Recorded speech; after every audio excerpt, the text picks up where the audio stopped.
to the Roadhouz Podcast. Today on the podcast, Tucker Hunter from the cheer group Wildcats joins Roadhouz and Winnydeez over Zoom. Get ready to 1, 2, 3, cheer. get ready. This is the Roadhouz Pod.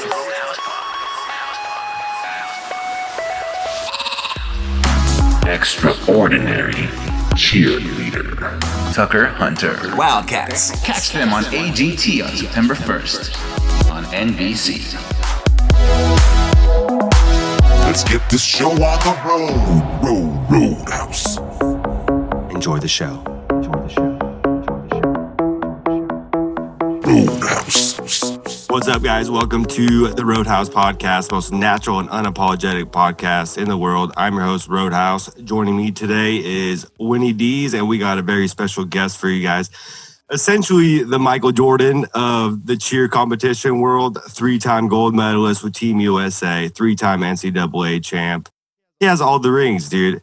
His name is Tucker Hunter. Tucker. Yeah, thanks for having me. What's up, man? You've been, I've been stalking from afar, you know, the social media stalking. You've been killing it, dude. You live in a world that most people, they see Bring It On, the movie, and they're like, that's cheer. But you're Right. in it, you're in the flesh of it. So when did you get started? So when I was young, my mom was a cheer coach and kind of in the cheer world. And then my dad was a baseball coach at George Fox in Oregon. So kind of grew up with baseball and cheer influence a little bit. So I was around the cheer world since I was young, but I didn't start actually cheering until I was like 14, like 8th grade is when I started. And then cheered at a competitive gym in Oregon. So never did like school cheer or anything like that. Yeah, I mean, school cheer is pretty watered down. It's definitely. So, I mean, were you also in like gymnastics or anything? No, I took a couple tumbling classes, like just kind of for fun for a couple months, but I never did gymnastics like seriously. Yeah, I feel. So when you do like tumbling classes, they teach you all the all those wild flips. Dude, you guys are flying. How much bounce is on those mats? Because you guys are ridiculously high. Like, I'll shit bricks. I'm like, dude, no, not for me. Not for me. Yeah, it's the floors are pretty bouncy. It's a spring floor, so it's like a board that has springs that are like 4 inches tall drilled into it. And then there's like a thin, almost like a wrestling mat, like a kind of foam mat on top of that. So you get up there. There we go. How big is the competitive? So that's essentially like AAU cheer is what you're doing instead of like school. Yeah, so in the all-star cheerleading world, there's a ton of different like levels and age groups. So like the one I'm in is like there's no really top age. So you could be, 30 years old still doing it if you want to. What's the oldest person? Yeah. Well, there's one guy on Wildcats, the team that I'm on. There's one guy who's a year older than me. He's about to turn 30. But I know of a lot of other people. Dude. Yeah, I know of some other people across the country that are, mid 30s that are still doing it. Oh, I assume that you're like hurting. If you're mid 30s and you're flying around, you're hurting.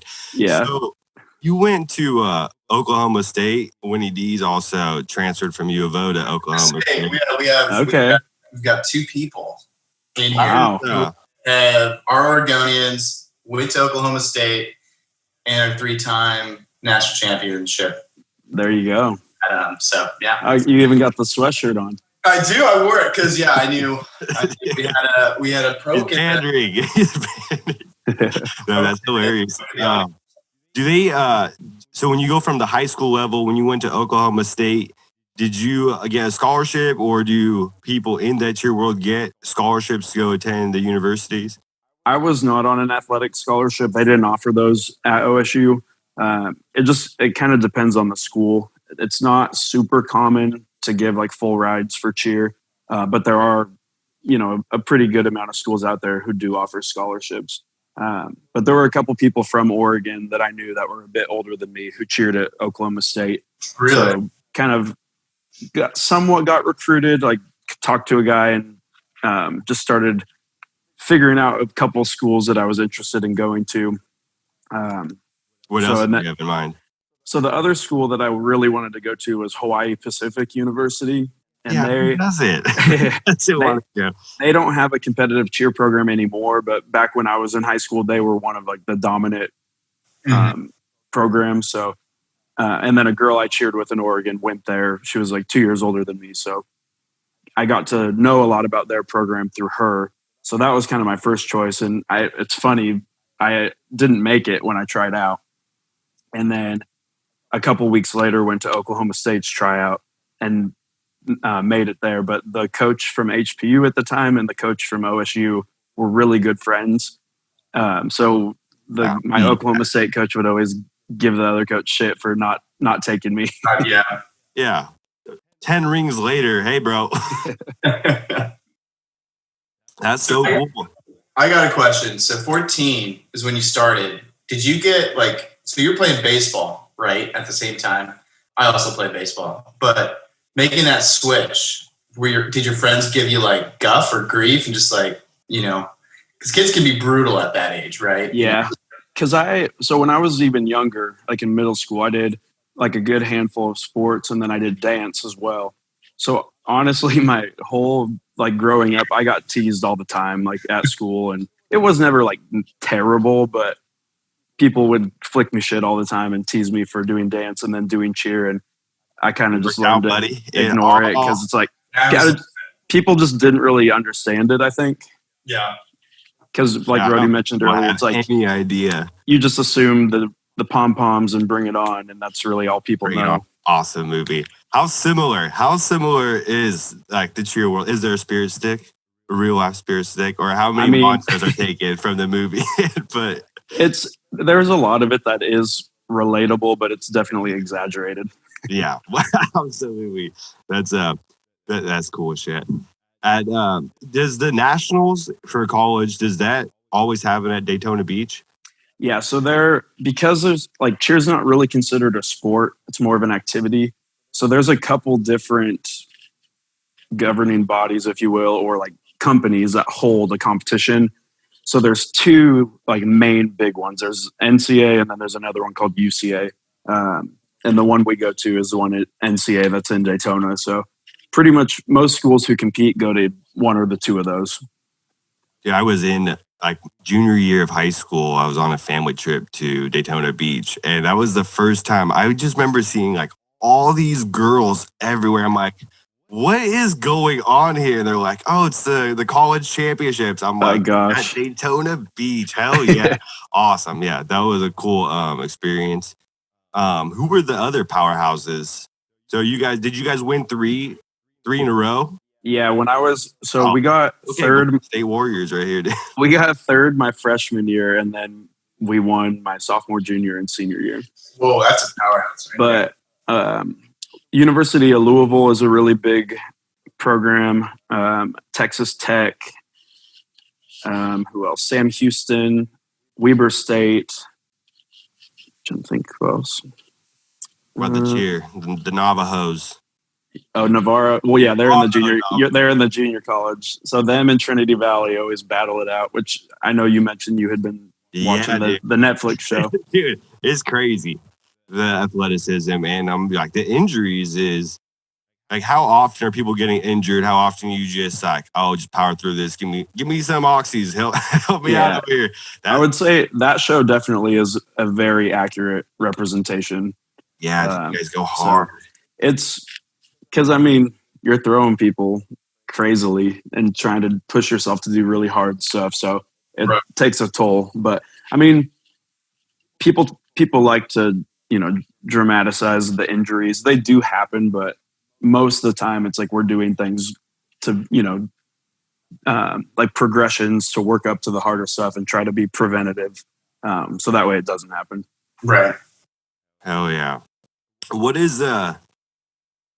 What's the career pathway for people once their collegiate career is done and if they want to stay in the business, was the career path, the many different avenues that you could take? Yeah, if people want to stay in cheer, I mean, because you can't really, there's nothing for you to like continue being an athlete and get paid.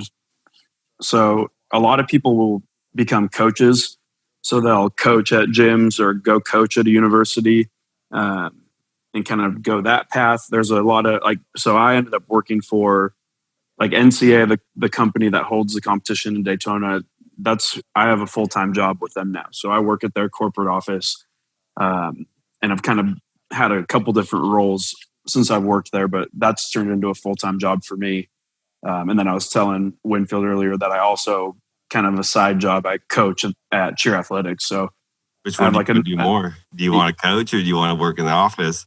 I like both. Last year was the first year I started coaching just because I finally had a little more time for it.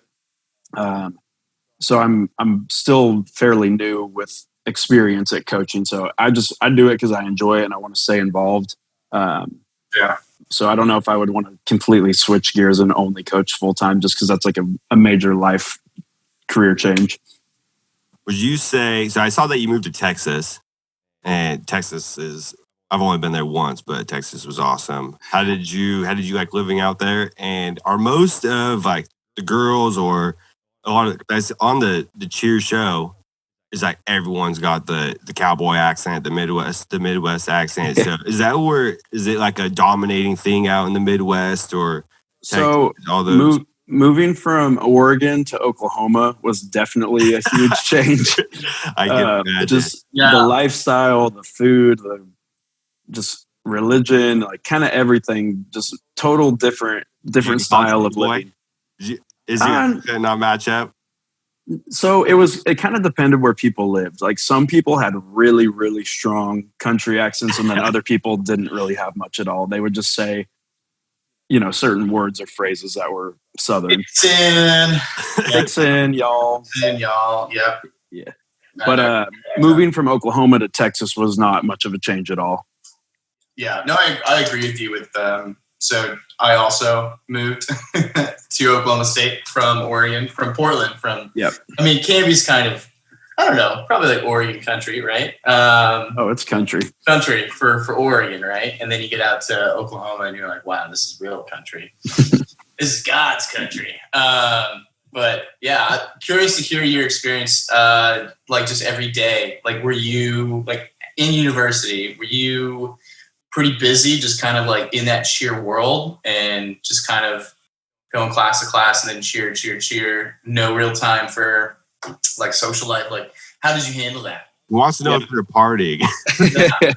That's what he's yeah, it's kind of a full-time gig because we were a highly competitive program. So, but we also had to cheer at all the games. So it's like you're practicing to prepare for football games and men's and women's basketball, wrestling, different appearances that you have to go to for the university or for different, functions with different school events. So I think Fridays were really the only day that I didn't have a game, a practice, a workout, or something most of the whole year. Like it was pretty much you had at least something every other day. Yeah. And then I was pretty like studious. Like I wasn't straight A's by any means, but I got good grades and took school pretty seriously. So I like dedicated a good amount of time to making sure I was on top of all of that. But yes, I partied and got my fair share of that in there. There you go. Yeah, you're not going to get 10 rings fucking around all the time. Especially the Wildcats, especially when you're on America's Got Talent. There you go. Dude, that's right. Dude, that, I watched the video. I was watching it yesterday, and that aired in July. Yeah. Yes. I think that's when it just aired. I think so. I don't really watch much. I think it was June. I think it was like end of June. Yeah. Right before 4th of July. How crazy was that? The empty stadium, or not stadium, but theater, right? Just four judges. Simon just looking at you. All right, perform for me. Yeah, the whole thing was kind of interesting how it happened because we were in the middle of our like big competition season for cheer. So we like one of the biggest ones happens in Dallas, and that happened the very last weekend of February. And we had only found out a couple weeks before that we were potentially going to do the whole AGT thing. They kind of reached out to our coaches. Oh, wow. So it was coming from them asking. Yeah, like our coaches in January were like, hey, this opportunity presented itself. Like, we're still working out the details, but this might be happening in the next couple months. Wow. So we were in like some footage. Well, I think because of all the hype with the Netflix show Cheer, I don't know if they've reached out to us or if our coaches inquired, but they were pretty like aggressive with trying to get us there. Like, they paid for our flights there. Like, we didn't have to pay for anything to go to the audition. First class. Yeah. So. Oh, baby. I've been putting in the work. Love it. Domestic first class. Yeah, but we had our big competition last weekend of February, and then 2 weeks later went to LA for the audition. So it was like right before everything started happening with quarantine. So we didn't know that there wouldn't be a live audience until the day we got there.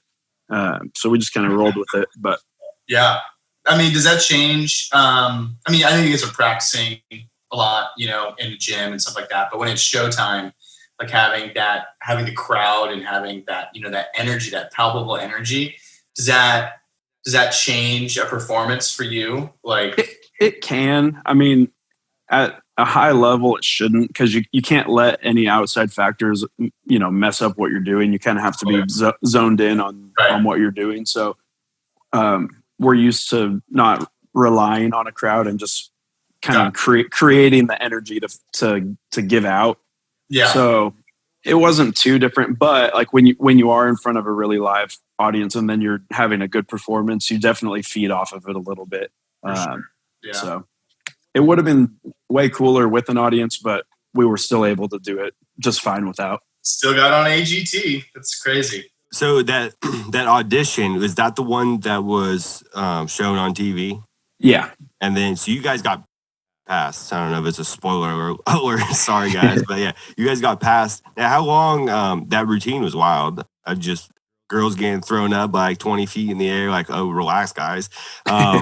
Dude, how long did it take for you guys to come up with that routine, get it down pat, and all that? So, yeah, like I was saying, so that routine was pretty much the one we used for that competition season. So we had already been working on it before we even knew AGT was a thing, and we'd been competing and had just competed at the biggest competition 2 weeks prior. So the preparation had been for months, but for AGT, we just practiced a couple days right before we left just to fine tune everything.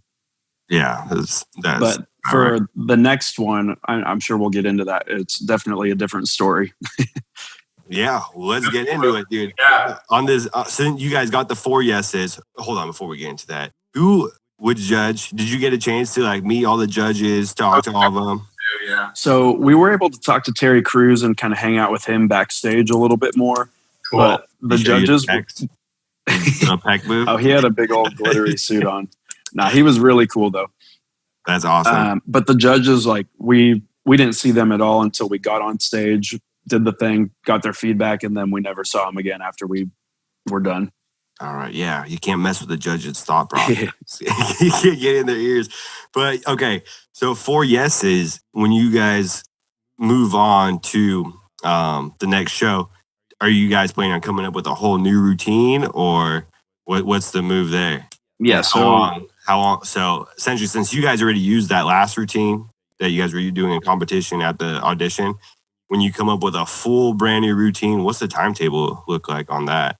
So when we got back from the audition, it was like 2 days later is when everybody started quarantining. So that was mid-March. And then we didn't see each other again as a whole team until, what month are we in right now? We are not. I don't even know. It was I don't even know anymore. It was like 3 weeks ago was the first time we met. Wow. So we did a few Zoom meetings where we would go over stuff, and we had a group me that we would be in communication with. But because that was last year's team, there was a bunch of people now who don't go to school down here anymore. They're back home, or they've moved to another school from junior college. So people kind of live all over the place now who are part of that AGT team. Wow. So We 2 weeks before, so we just like recorded the next round this weekend that just happened. 2 weeks prior to that is when we met to like come up with the routine. So we practiced for 2 days from like all day long, like 10 to 12-hour days. How do you feel about it? Pretty confident? It's going to be sick. Oh, yeah, dude. I look forward to seeing it. You heard it here. Yeah, it's people who are in the cheer world are really going to like it. And even people who they know nothing about cheer, they're going to be very wowed. So this is pretty big in the cheer. Like cheer's kind of having its up and comings right now with the Netflix series. You guys on AGT. What's next for cheer? Like, what's the next big innovation? Is it new suits? Like maybe like sparkling neon suits light up, or?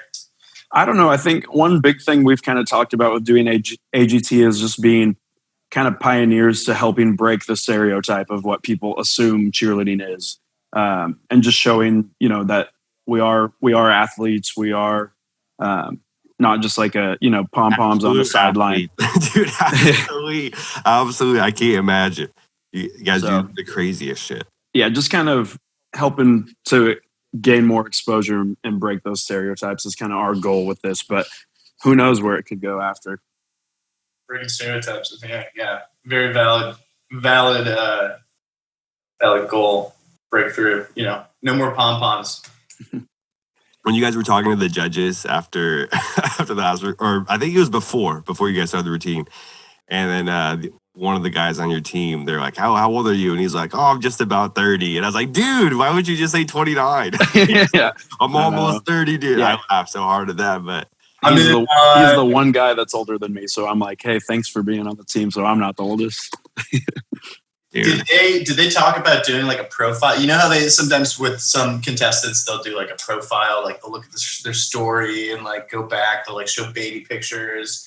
They've asked for like different videos and pictures. And then when they came to our gym last weekend, we filmed a bunch of kind of cinematic videos of stuff and interviews. So I'm not sure what they're going to do with it. But yeah, they've filmed quite a bit of stuff to use. That's exciting. That's good. That means they're kind of backing you in a way. Yeah, for sure.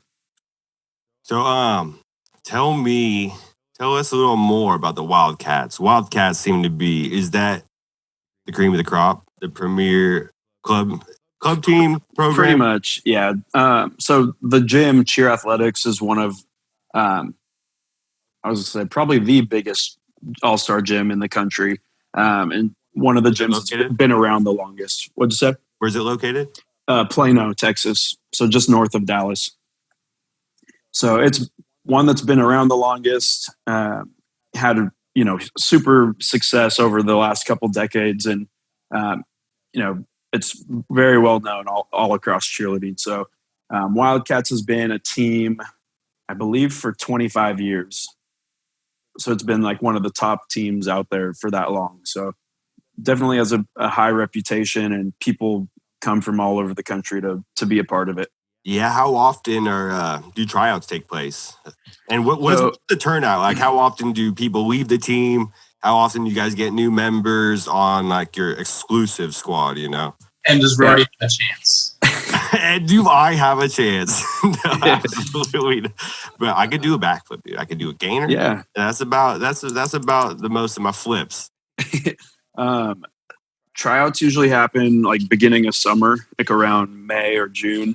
And then practices over the summer are basically to train skills, get better, work on new things. And then starting in the fall around now, like September to October is when you kind of build your routine for the season and start training that. And then competitions usually start in about November, December-ish. And then through April is the competition season. So you're kind of building your roster throughout the summer, figuring out all the pieces to the puzzle and who's gonna work and what skills you're gonna do for your routine, and then you constantly adjust it throughout the year. And then with cheer, it's like everybody has to fill a role, and your routine is almost created for your skill. So if you get hurt, it's like there's probably not another person who has the exact same skill set that you have. So that's what makes it hard, and why people tend to just kind of push through, because there's not a second string. Like it's just you. So there's no backup. I would assume that there was a second string. That's crazy. I mean, a lot of times we'll have alternates, but like they're never capable of doing the same, skill set that the people that are in the routine can do typically. When you guys do the tryouts and you guys get the new athletes coming in, do people get cut? When we're like, hey, you can't cut it anymore. you can't throw people around anymore, so you're out of here. And then they bring in a new tryout member. People usually don't get cut. There's 37 teams at our gym, at the Plano gym. Passive aggressive. So like, it's, hey, man, there's a bunch of other teams that they would place them on. Oh yeah, that makes sense. They're free agents. We're gonna just need you to go to this other team. We got this side coming in. We got this new girl coming. She'll blow the roof off. We need you to go in this other team. Pretty much. Is there positions, different spots? What do you guys call? So you were explaining how everyone kind of has their own skill set. So is there names for people with certain skill sets? Sort of. So, I mean, you have a tumbler, which is, someone who can do all the crazy hard flips. And then you have a stunter, which would be like the boy who throws the girls. And then, so we refer to it as a stumbler. That's someone who can do both. Okay. Is that you? Are you a stumbler? I am a stumbler. Dude, you go look at his Instagram, dude. All that fast. It's awesome. What's your best trick? And would you, because I don't know the names of flips. I just do them. My best tumbling trick? Yeah. Best flip. Yeah. I don't know. I can do like a 1 to double, which is like you just from standing, you do 1 back handspring and then a flip with 2 spins. Oh, dude. And that's pretty hard. That is pretty hard. Have you got hurt at all? Not terribly. In college, I sprained my ankle in college tumbling, just landed on it weird and rolled it, and had to like take off tumbling for a few weeks, but like didn't have to get anything serious. You made it through. Nice. And I've jammed my thumbs and fingers all the time when you like catch something and gotten bruises and all the typical stuff. But I've never really had a serious injury where I've had to like sit out for weeks at a time or anything like that. What's the craziest injury that you've seen? Because I'm sure you've seen some bones like popping out. I've seen a broken leg and I've seen a dislocated knee, like where their kneecaps like on the side of their. Nice Joe's cut, by the way. Oh yeah, you like that? I just I'm trying to think. Those are probably the two crazy. And then I've seen people get elbowed in that where they like split their eye or split their, so it's like that's happened to me too. I've got like just a small cut and I had blood like all down my face. And then you like, give me an eye patch. I need to go back out there. Or you like bandage up like a war veteran. Like, all right, I'm ready. Put me back on the front lines. That's crazy. So, I was going to ask.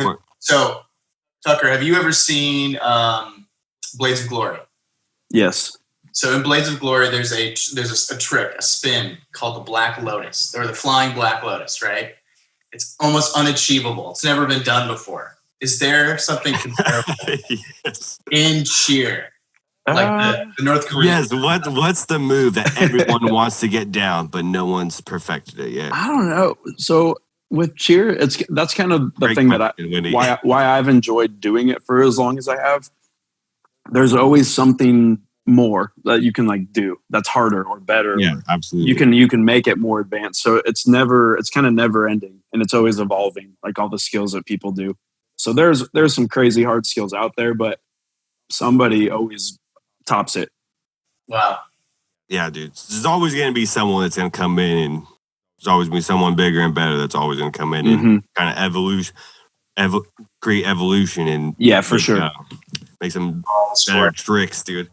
That's a wild career. Dude, 10 rings. How do you ever wear them? How often do you wear them? And how often have you worn all 10? Like walk around, like, what's up? So I keep them in like a little display case type thing, just so they are seen. Because for a while I used to just keep them like in a drawer in a box. But that's kind of whenever you go to big cheer events, it's cool to kind of flaunt your rings So that's the only time I really wear them is when I go to big events. And you go to Hawaii. Like, you guys could have had this. For like whenever I was on Team USA, you have people who, have been in cheer for a really long time. So they always have a lot of rings. So when you get to where you have too many for your hand, or it's like you're not going to wear, every finger because that's obnoxious. So you put them on like a string or a shoelace, and you wear them as like a chain. Oh, hell yeah! That's what I usually do. Just one time, you just walk around the competition with all fingers, and you're like, "Hey, we know this is obnoxious, but we're doing it." So what's your next like 3-year plan? How much longer do you want to continue performing? Because you said you also work in the office side of things, and then you're still competing. So how much longer do you see yourself competing? Yeah. So right now, like as of right now, I'm only on the team for AGT, and I'm not on the Wildcat team for like the 2021 year. And I'm just coaching at the gym. I'm coaching 2 teams. So that definitely keeps me busy. And then along with my full-time job. So for now, like there's a lot of people in cheer that will always be like, oh, I'm retired. And then the next year they just come back and compete again anyway. So yeah. I'm sure you're 37. I'm coming back. Yeah. So there's a chance that I may end up cheering again this year or even the next year. But for right now, I'm just doing AGT and then that'll be it for this season. But I still enjoy it a lot. And I know like once you stop, it gets way harder to keep your body in shape to do it at this high of level. So I haven't had a long period, longer than probably a month or so. Quarantine actually was probably the longest I've ever gone of like a break of doing skills. So once I take a long break, it'll be probably. Yeah, you're going to get rusty. Yeah. My body's going to break down. How often are you working out every day, keeping in shape? I mean, normally, yes. With right now, I don't really love the idea of going to like the normal, I know gym. Just it kind of sketches me out with like the equipment because it's like you never know who was in there. And oh, definitely. So I went like once or twice, and I was like, I don't know, this is kind of sketching me out. So I work out at home a lot, and go for runs, and we'll do like body weight stuff. And then when I go into the cheer gym, I do a lot of stunt privates where like the girls that are younger, like middle school, high school, I have like a schedule where I do lessons with them. So 2 or 3 days a week, I do a couple hours each day of stunting. Do you advertise that, or how do you just? It's just slowly has built like with the flyers on the teams that I coach. Kind of their moms will reach out and ask for lessons, and then it kind of does it. The advertising does itself after that. So what do your days look like right now? You said you're coaching, and yeah. So my office job is at home still. So I Monday through Friday, like a 9 to 5, I'm just working from home and doing projects for that, and then Sunday, Monday, Tuesday, and Thursday are the days that I'm in the cheer gym. So kind of late afternoon into the evening, I go to coach my teams and then do private lessons. So pretty busy with that. How old are most of the people that you are coaching? High school, middle school? So I coach one team that's senior age, which is like high school. So the majority, I think the youngest on there is like maybe 13, and then the oldest is 18. And then I coach a junior age team, which is like a step below that. And they range from like 9 to 14. And you guys also compete in Oregon, or you just coach them up on routine and technique, or do you guys also go attend some competitions? For the teams that I coach? Yeah. Yeah, they go to all the, like our gym pretty much goes to all the same competitions and competes against other gyms. Does Oregon have a lot of competitions, or you guys actually go out of state? So for Texas, it's huge here. So like we don't really have to travel out of state that often to have a bunch of people to compete against. Oregon is very small when it comes to cheerleading. Yeah, definitely. So most people don't travel. Forgetting you're in Texas, dude. Yeah. Oregon. Most people in Oregon like go out of state, like to California or to other states to compete because there's not a lot of cheerleading there. Right. Or if there are gyms, but the talent level is quite lower. Are Not you to, like, also talk bad about it? But yeah, are you also choreographer for your teams? yeah, the coaches we choreograph the routines for our team. Wow. What? That sounds like a whole job within itself. I think No here, time. I'll show you. Yeah, I have a piece of paper of. Let's see it. There we go. Wow. I was working on stuff for one of my teams actually the other Some day. play plans, yeah. Some playbooks, yeah. Yeah. That's insane. So is it just you in the administrative role? Like, or do you have like an assistant coach? No, we don't have like a head coach or an assistant coach, but it depends on how many kids are on the team. So the senior team I coach has 21 people on it, and there's 3 of us. So me and 2 other coaches. And then the junior team I coach has about 30 kids, and there's 4 of us who coach that team. Okay, so it's multiple coaches. You guys are all kind of working together, coaching in a way. Yeah. Yep. Cool. We have another co-host with us that couldn't make it today, but he was like, ask him a question, and he wanted me to ask. I'm gonna clean it up a little bit, but he's like, what essentially, like in college or all these programs, there's guys and girls on the teams. Do people hook up with each other, or is there like team rules, like you guys got to stick to hooking up from other teams, or is there ever like couples that are on the same club? That feels like a recipe for disaster. You got a couple on one side. So in like the all-star world, because the majority of them are in high school or young, you don't really see that often, and it's majority girls. But in college, you see it a lot because you're all, you're adults, you're at college. So regardless if you're cheering or not, you're in that type of environment. Mm-hmm. But then on the teams where, the team I cheered on, it was 15 boys and 15 girls. So it was, half and half. So they're like, our coaches never had a rule that said you couldn't date somebody on the team. But really, like when you're in the gym, like you have to be able to separate the two. Like if you have issues going on, you don't carry that into practices to where it affects the team and what's going on. So, I think if I was coach, I'd be like, "Hey, ain't no dating within the team." That would be a personal rule that I would set up. I feel like every year I was in college, we always had at least one couple, if not. Oh multiple. my gosh, that's so funny! Oh yeah, just one. What about hooking up? I mean, it's got to be a lot of hooking up. Yeah, it happens. It happens. Okay, you heard it here first. You got to get some good team chemistry, dude. That's how it works. That's how you get. Everyone's got to hook up with everybody. Get a feel for each other. So what about you now? Are you dating? Are you married? Are you celibate? Are you taking a vow? No, I am single right now. Single, okay. Yeah, I've dated around here and there since I moved down here. But he's got no time for a significant other. So busy. He has a vast. Tucker, you have a vast parting the sea. You have that many options.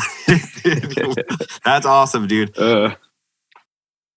So, Oklahoma State. How did you? I haven't talked to Winfield much about how his experience at Oklahoma State. How'd you guys like it? Would you recommend people go to? Tucker, you want to start us off?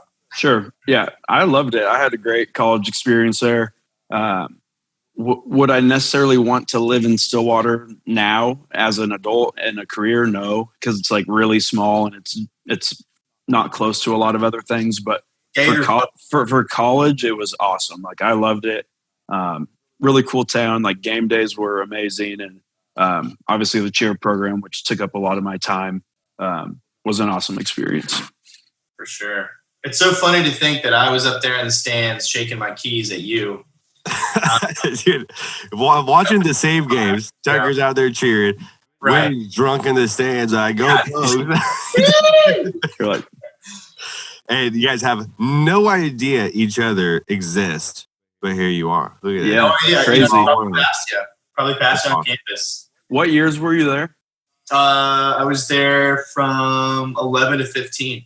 Yeah, I was there fall of 2010 to 2014. Yeah, so I was a fight out down there. Okay, so I'm sure we knew like had mutual friends or something. I'm sure if you ever went to a Phi Delta party, probably was there. handing you a beer or something. I don't know. Definitely. But so kind of to build off what Tucker's saying, I think, so what you said immediately, like about like Stillwater being a great place for going to university and not living, that would be the first thing out of my mouth as well. Like when talking about Stillwater, it would be pretty hard to like live after you're kind of done with school and you're at where we're at. It's kind of hard to go live in the college town, I feel. We used to call those people gator folk, people who what is the word? Gator folk? Gator folk? I've never heard that. Maybe it was just in our group, but gator folk were people who just lived in Stillwater. They were Stillwater regulars. And there's just Stillwater lifers about them, they're just not the same as a university crowd. But it's a great place to go to school. Very fun.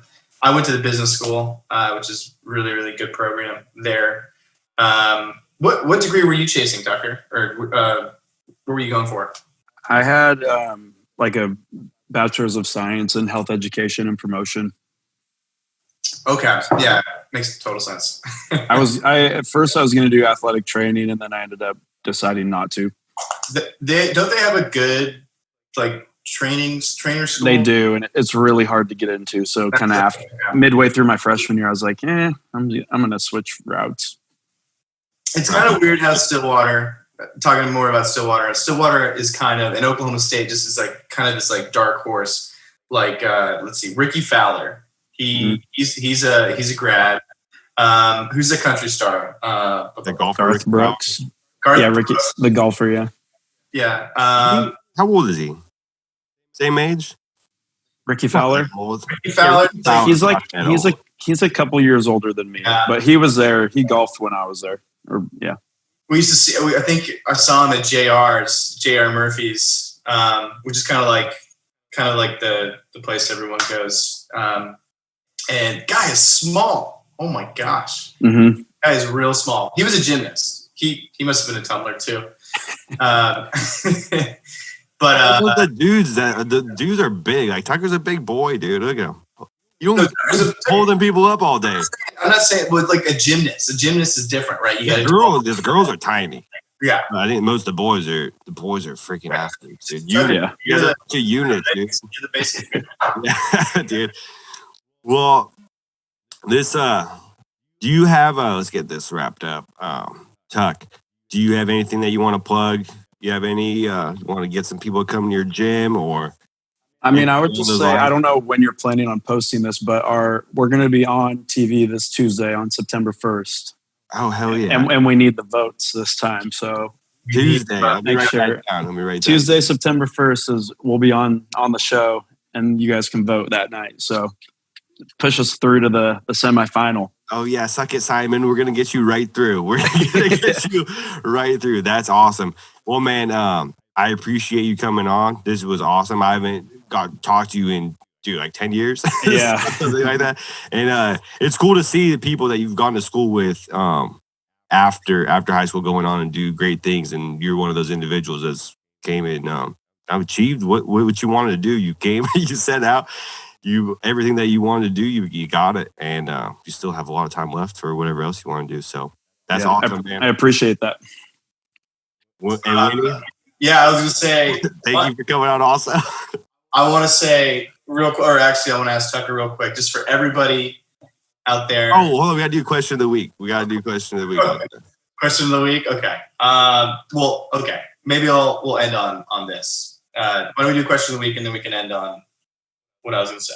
I don't know. Just hit him up. We'll end on question of the week, then we'll get out of here. All right. I was going to say, it's for all those people who are afraid of doing backflips, because I'm afraid. I think I never was afraid, and then I had like a bad tumble. Gotta just do it. Now you gotta like go after it. What advice would you give to those people? I was like, you gotta just send it. Yeah. No, I mean, with cheer, it's like you have to put yourself in an environment where feel comfortable to learn. So whether that means starting on a trampoline and then working your way down to the floor, doing all that. So gotcha. It's doing things where you're comfortable, and then, gaining confidence. And then from there, you can kind of just learn everything. Yeah, I don't have too many like really vivid memories of when you're like 8, 9 years old. Like you remember certain things. I remember like 9 years old, I was trying to learn how to do backflips on the trampoline, and just all day I folded myself up like a chair, dude. I like landed on my neck, I folded up. I was like, oh my gosh. But then I got to the point I was doing like backflips off the trampoline, and Right. yeah, I was teaching. We went rafting a couple of weeks ago, and we stopped by like a big old swim spot, jumping off some cliffs and not too high of cliffs, but jumping off some big rocks. And my little brother's gonna be a freshman, and he's never done a backflip off anything. I'm like, right here, dude. It was like 8 feet off the water, 7 feet, nothing too crazy. I'm like, you want to do it? The only way you're gonna learn is you got to do it. You're going to get hurt a few times, but eventually you will get it. And yeah, like I said, just send it, dude. What's the worst that could happen? You're going to get paralyzed, but I mean, no, I'm just kidding. Yeah, just send it. Okay, we do, we have a list of some questions that people send in. Some of them have been pretty terrible, but so there has been some good ones. So we usually do, we'll do 2 questions of the week, and then we'll wrap this up and get out of here. Question of the week. This first question. Oh my gosh, this is Jay. So, first question was, what did you want to be when you grew up, and what happened? That's it was passive aggressive at the end of that one. Is this just for me? Oh, I guess we could go. Okay. I just wasn't sure. I think I should start. When I was really little, I wanted to be a firefighter because my grandpa was. And then for a while, I wanted to be a teacher.